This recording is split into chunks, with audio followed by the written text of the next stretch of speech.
Hai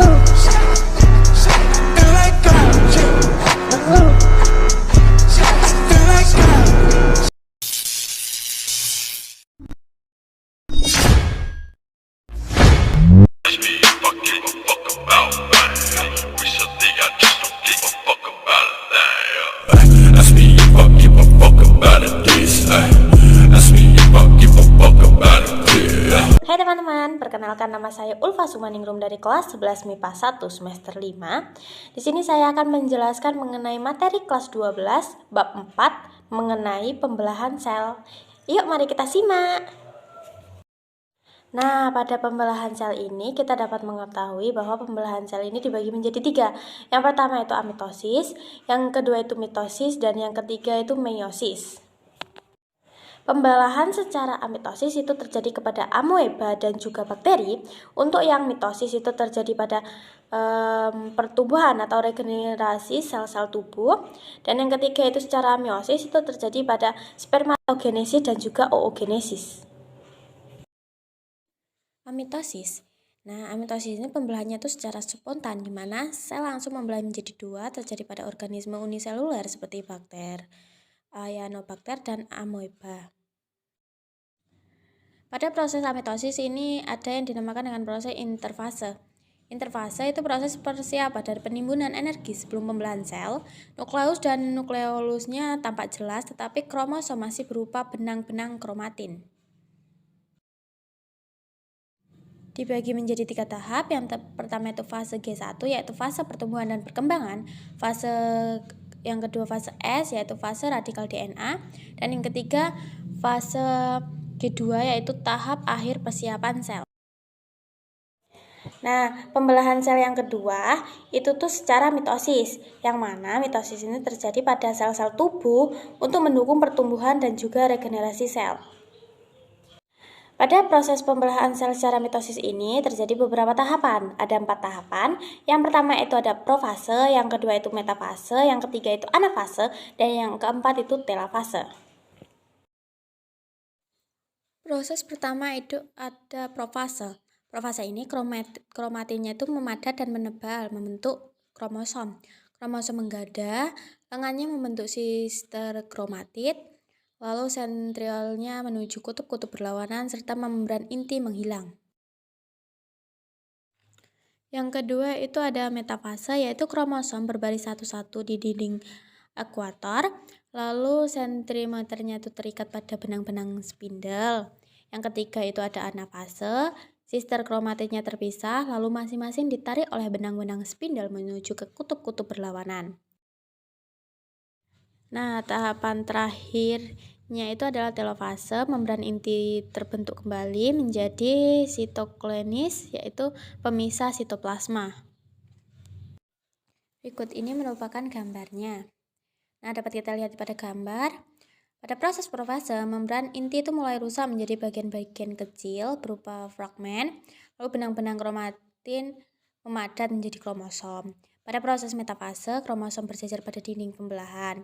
Lalu proses ketiga itu ada anafase, kromatid saudara dari setiap pasangan memisah menuju kutub yang berlawanan. Pada akhir anafase, kedua kutub sel memiliki kromosom yang jumlahnya sama. Tahap terakhir yaitu telafase, membran inti mulai kembali bergabung. Setelah membran inti mulai kembali bergabung, kromosom mulai merenggang. Pembelahan sel yang ketiga adalah secara meiosis. Nah, meiosis ini terjadi pada proses pembentukan sel kelamin dan juga terjadi secara 2 tahap. 2 tahapannya yaitu meiosis 1 dan juga meiosis 2.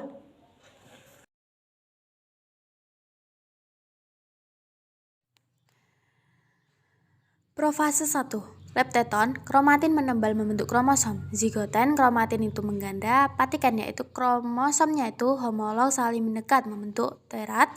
Diploten, terjadi proses pindah silang atau disebut dengan crossing over. Lalu yang kelima, diakinesis, yaitu crossing over selesai membran intinya menghilang. Meiosis 1. Profase 1, kromatin menembal membentuk kromosom.